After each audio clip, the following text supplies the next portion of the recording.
14절과 19절의 본문을 통해서 두려워 말라라는 주제로 함께 은혜를 나누고자 합니다. 성경에서 하나님은 우리들에게 참 많이 이렇게 말씀을 하십니다.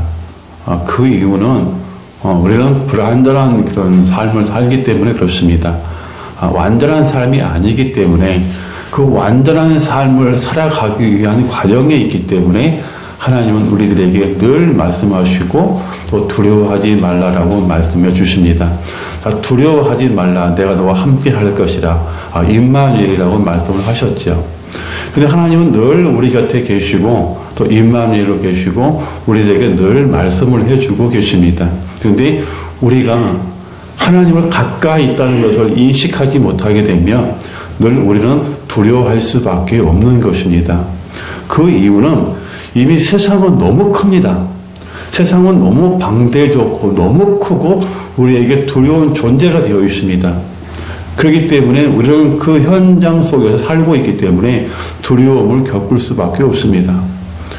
여러분들이요, 이런 것을 경험해 보셨을지 모르겠지만 지금 잠실에 가면 롯데월드가 크게 세워져 있죠. 그리고 여의도 가거나 또 강북 쪽에 건너가게 되면 아주 고층 빌딩들이 너무나 많습니다. 50층은 거의 이제는 보편화되어 있는 상태 정도로 많이 있습니다. 그래서 여러분이 그 안에 있을 때는요, 그 층과 높이와 넓이, 그런 두려움을 인식하지 못합니다. 그런데 여러분이 그 현관문을 나와서 고개를 한번 들어보게 된다 하면 금방 두려움에 떨쳐질 것입니다. 두려움이 엄습하게 됩니다. 너무나도 큰 고층 빌딩들이 서 있어요. 그런데 여러분, 그 고층 빌딩이 서 있기 위해서 지하 땅속으로 몇 층까지 내려가야 되는지 아세요? 105층이 건물이 세워진다고 한다면 최소한대로 지하에 10층까지 내려가야 돼요. 그래야만이 이 빌딩을 견딜 수가 있어요. 최하 8층까지는 내려가야 돼요. 그래야만이 땅속에서 이거 넘어지지 않도록 잡아주는 거예요. 그리고 건물과 건물 사이사이에 보면 큰 빌딩이 올라간 이유가 있죠.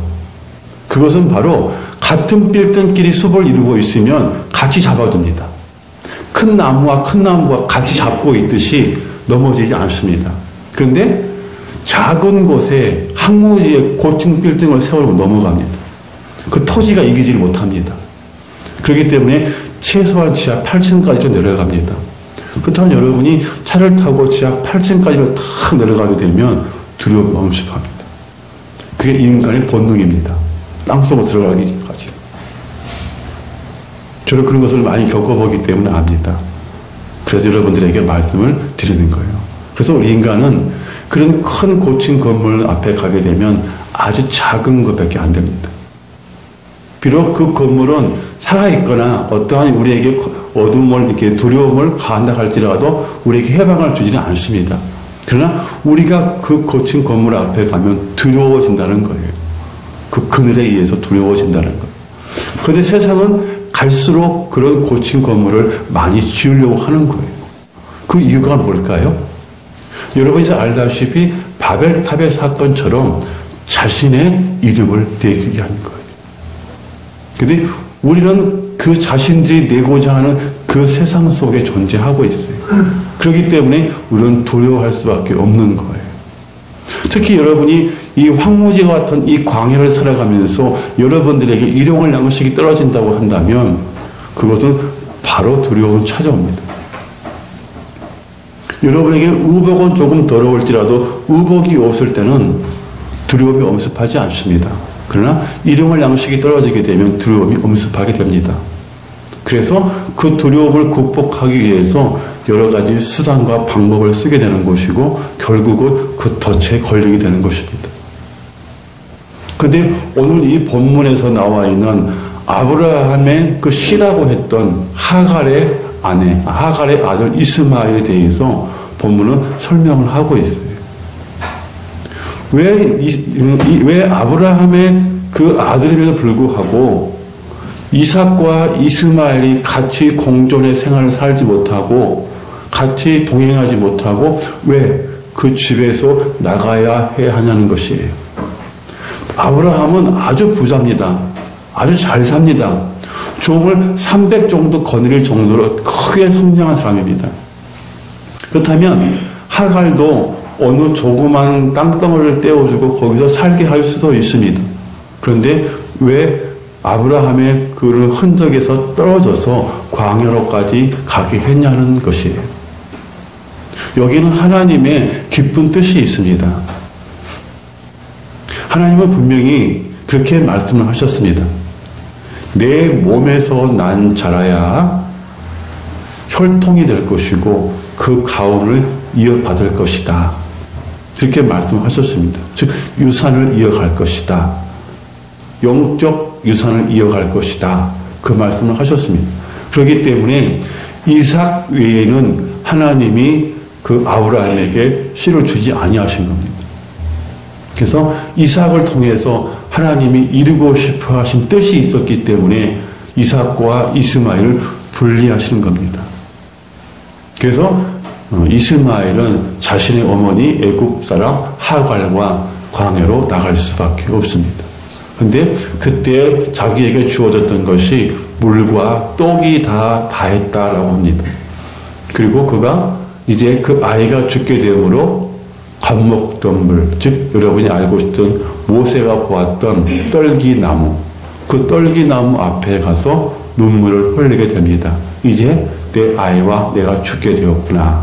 이 광야에서 죽게 되었구나라고 고백을 하는 것을 보게 됩니다. 자, 여기서 우리가 주의하고 깊이 들어야 할 말씀이 있습니다. 그 어깨 가죽 부대에 물과 떡을 아브라함이 넣어줍니다. 자, 이것은 구약 시대의 물과 떡이라고 한다면 신약 시대에서 우리는 누구를 지칭할 수 있을까요? 바로 예수 그리스도로 지칭합니다. 그래서 아직 그에게는 예수 그리스도가 오지 않았기 때문에 물과 떡이 다 달할 수밖에 없습니다. 그런데 여러분, 분명히 어머니가 기도하였는데 하나님은 그 아이의 울음소리를 들었더라라고 기록을 합니다. 그리고 하나님이 그를 축복하신다라고 말씀하고 있습니다. 왜 하나님은 이런 말씀을 하셨을까요? 분명히 아브라함에게 이스마엘을 분리시키라고 말씀하셨고 또 그러는데 이스마엘에게 복을 주신다고 말씀하시고 그 소리를 들었다라고 말씀하실까요? 하나님이 이삭을 통해서 언약을 했지만 이스마엘도 아브라함의 씨로 나왔기 때문에 하나님은 버리지 아니하시는 거예요. 여러분들이 율법으로 산다고 할지라도 하나님은 여러분을 버리지 않는다는 뜻이에요. 그런데 이 율법은 우리들에게 한계가 있는 거예요. 그래서 독생자 예수 그리스도가 이 땅에 그 율법을 완성하게 하기 위해서 오신 거예요. 그래서 예수님이 산상수훈 때에 그렇게 말씀하시죠. 모세와 엘리야를 만났다라고. 그렇게 기록을 합니다. 신약 성경에. 근데 모세와 엘리야를 만났다는 것은 모세는 율법이고 엘리야는 예언입니다. 엘리야 선지자는 예언자였습니다. 그래서 모세 율법과 엘리야의 예언 대신 예수 그리스도가 복음으로 하나가 만난 거예요. 그래서 그 율법이 완성이 되는 거예요. 그래서 예수 그리스도는 복음이기 때문에 그 복음을 따라가는 자는 사는 거예요. 그런데 그 밑에 소서에 내려가서 보게 되면 하나님이 하갈의 눈을 여신 거로 그가 잠시 돌아보니 물이 있었더라라고 얘기를 합니다. 왜 그전에는 그 샘물이 보지 않았을까요? 분명히 거기서 멀지 않는 곳에 있었을 텐데 성경은 그렇게 기록을 하고 있죠. 눈을 돌아본 즉 거기에 샘물이 있었더라. 그렇게 말씀하신다는 거죠. 왜 그전에는 그것을 볼 수가 없었을까요? 구약을 통해서는 우리는 예수를 볼 수가 없습니다. 구약을 통해서는 우리는 복음을 볼 수가 없습니다. 그는 몽학 선생이 되어 있기 때문에 우리를 그리스도 앞에 인도하지 못합니다. 그렇기 때문에 볼 수가 없었습니다. 그런데 하나님이 눈을 여신 거로 그 우물 동산의 샘물을 보는지라. 저와 여러분에게 하나님이 구원이라는 선물을 주셨는데 그 선물에 눈이 띄지 아니하면 우리는 예수 그리스도를 볼 수가 없다는 거예요. 아무리 좋은 것이 있다 할지라도 우리는 볼 수 없다는 거예요. 하나님이 우리의 눈을 열어주셔야만이 우리는 그 샘물 대신 생수가 대신 예수 그리스도를 볼 수 있는 거예요. 그래서 어디서 보아요? 성경을 통해서 보는 거예요. 하나님의 말씀을 통해서 예수 그리스도를 보는 거예요. 도마가 예수께 묻지요. 손가락을 넣어보고 가슴에 손을 넣어보고 보아야만 믿겠다. 예수님이 말씀하십니다. 도마야, 너는 나를 보는 거로 믿느냐? 보지 않고 믿는 자는 복되도다. 그렇게 말씀하신 겁니다. 도마는 율법적인 신앙을 가지고 있었습니다. 눈으로 보아야만 믿는, 여호와의 강림을 직접 보는, 불과 구름 기둥을 직접 보는 그런 신앙을 가지고 있었습니다. 그런데 예수님께서는 이제 그것보다는 보지 않고 믿는 자가 더 복이 있다는 것은 성경을 통해서 나를 발견하게 된다면 더 복이 있는 자라고 말씀하시는 거예요. 그래서 너희가 성경에서 나를 상고하고 있고 나를 통해 영생을 얻으려고 너희가 성경을 상고하고 있지만 성경은 나에 대한 기록에 불과하다. 영생이 주어지는 것이 아니다라는 거예요. 그러니까 예수 그리스도를 성경을 통해서 잘 설명을 해놨기 때문에 우리는 이 성경을 통해서 예수 그리스도를 본받고 만진 바가 되는 거예요. 그리고 이제 그의 목소리를 듣고 있는 거예요. 사랑하는 내 딸 아들들아, 눈을 조금만 떠볼래? 네 옆에 샘물이 있을 거야. 그리고 떡이 진설되어 있을 거야. 너는 그걸 먹고 마셔라. 그리고 너는 영원히 죽지 아니하리라. 오늘 하나님께서 이 하갈의 여인에게 그 아들의 이스마엘에게 말합니다. 두려워하지 말라. 두려워하지 말라. 말씀하십니다. 오늘 우리는 무엇 때문에 두려워해야 할까요? 세상을 살아가면서 우리의 일용할 양식이나 어떠한 고층 빌딩을 통해서 두려워해야 할까요? 아니면 저 사탄이 우는 사자와 같이 우리를 쫓고 있는 것에 대해서 두려워해야 할까요? 저와 여러분 안에 예수 그리스도의 영이 있으면 세상은 우리를 함부로 할 수 없습니다. 그것은 분명한 사실입니다. 하나님의 아들 되신 독생자 예수 그리스도가 저와 여러분의 보호자가 되시기 때문에 그렇습니다. 그래서 하나님은 우리들에게 날마다 외치고 계십니다. 사랑하는 나의 백성들아, 두려워하지 말라. 너희가 살고 있는 이 세상의 광야에 있다고 할지라도 너희는 두려워하지 말라. 이미 내가 너희를 위해서 물과 떡을 준비해 놓았으니 너희는 그걸 먹고 마시며 영생하라. 이렇게 말씀하십니다. 그래서 우리는 우리 눈에 보이지 않지만 내 안에 주신 그 믿음으로 말미암아서 하루하루를 예수 그리스도 앞에 조금씩 한 발자국 더 나아가는 것입니다. 그럴 때 주님은 우리를 맞이할 준비를 하고 계시는 거예요. 사랑하는 우리 청년 여러분, 여러분 주위에 어떠한 큰 장애물이 있다고 할지라도 두려워하지 마십시오. 하나님의 혈통이요, 하나님의 믿음의 후손들입니다. 그리고 하나님의 자녀들이고 하나님의 백성입니다. 여러분들을 하나님이 결단코 놓지 않습니다. 하나님이 독생자 예수 그리스도를 내어주고 여러분들을 그 핏값으로 사셨다라고 로마서에 말씀하고 계십니다. 그래서 여러분은 인생을 살아가면서 어떠한 일이 여러분에게 닥친다고 할지라도 절대적으로 두려워하지 마십시오. 여러분이 두려워하는 그 순간 사탄은 여러분을 주장하게 될 것입니다. 그래서 하나님은 야곱뿐만 아니라 그 어떠한 사람에게도 두려워하지 말라. 내가 너와 함께 할 것이라. 내가 너를 지명하여 불렀나니 너는 내 것이라 라고 이사야 43장에 말씀하고 계십니다. 오늘 이 여인 하갈과 이스마엘은 하나님이 직접적으로 그에게 먹을 일용할 양식과 의복을 주지 아니하였지만 그의 아버지가 되는 아브라함을 통해서 공급받게 하셨다는 사실을 우리는 믿어야 돼요. 아무리 혈통이 아니고 아무리 언약의 자식이 아니라고 할지라도 자기 품에서 난 그 자식을 그 아버지가 어찌하여 광야로 내몰아 죽게 하겠습니까? 아브라함은 설사 이삭과의 다툼을 통해서 율법과 언약이 즉 복음이 다툴 수밖에 없지만 그것을 분리시켰을 뿐입니다. 예수 그리스도가 오셔서 이삭과 이스마엘을 완성시키기까지 아브라함은 예수님께 맡기신 거예요.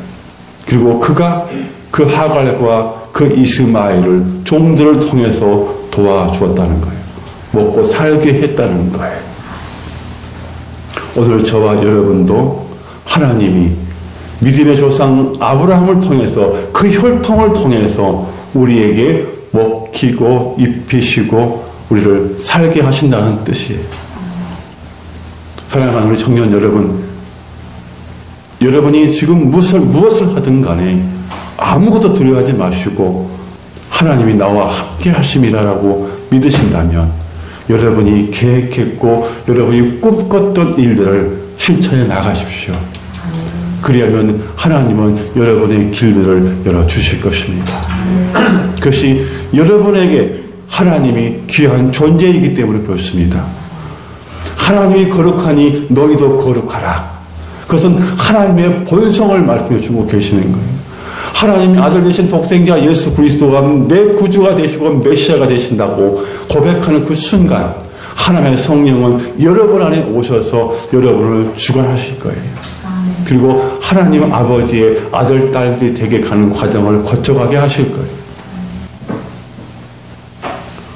어떤 경우가 있다 할지라도 두려워하지 마시고 하나님의 주신 그 은혜로 눈을 뜬다면 여러분 앞에 해결할 수 있는 우물과 떡이 준비되어 있을 것입니다. 그래서 여호와 일의 하나님을 또 한 번 매일매일 오늘 내일 체험하면서 여러분들은 주 예수 그리스도의 표대를 향해 달려가게 될 것입니다. 그래서 여러분들이 이 세상 살아가는 데 있어서 하나님께 그 이름을 만으로 여기지 아니하고 너로 인해서 내가 기쁘다. 너로 인해서 내가 기쁘다. 그런 고백이 하나님 입에서 나오게 될 것입니다. 내 종들아 천사들아 내 딸들을 보아라. 저 어려운 환경 속에서도 세상을 의지하지 아니하고 두려워하지 아니하고 나 여호와 스스로 계신 하나님을 믿고 따라온 내 자녀들을 보아라. 오늘 내가 기쁘오니 천사들은 찬양할 것이고 배설하라. 음식을 차려라. 저희들에게 마음껏 창고의 문을 열어서 내려 부어주어라. 그렇게 말씀하십니다. 이것은 제가 오준 목사가 하는 것이 아닙니다. 성경, 구약 성경에 다 그대로 기록되어 있습니다. 너희가 하나님이 기뻐하실 것이 무엇인지 분별하라. 믿음이 없이는 하나님을 기쁘시게 할 수 없나니 모든 것이 믿음으로 말미암은 것이니라. 하나님이 저와 여러분에게 그 믿음을 주셨고 그 믿음으로 여호와 하나님이 나와 함께 하실 거라고 하신다고 여러분이 믿고 간다면 하나님은 여러분을 통해서 기뻐하신다는 거예요. 그래서 여러분의 인생의 문을 열어주실 거예요. 하나님은 저와 여러분을 결단코 포기하지 않습니다. 여러분이 잠시 잠깐 한 발이 저 구덩이의 시금총에 빠져서 털털 털어버리고 에이 한다고 할지라도 하나님은 오늘 대하의 물을 떠다가 그 발을 씻어주실 것입니다. 하나님의 아들, 딸들이니까. 사랑하는 우리 청년 여러분, 여러분이 저보다 더 세상을 살 날이 많을 거예요. 그리고 더 어려움도 많이 겪을 날이 많을 거예요. 더 부딪힌 것도 많을 거예요. 더 두려움도 많이 찾아올 거예요. 그러나 그 모든 것을 뒤로 하고 나와 함께 하시는 그 하나님을 여러분이 믿고 의지하고 찾으신다면 하나님은 여러분의 보호자가 되어 주실 것입니다. 우리 두 남자가 여기 있습니다.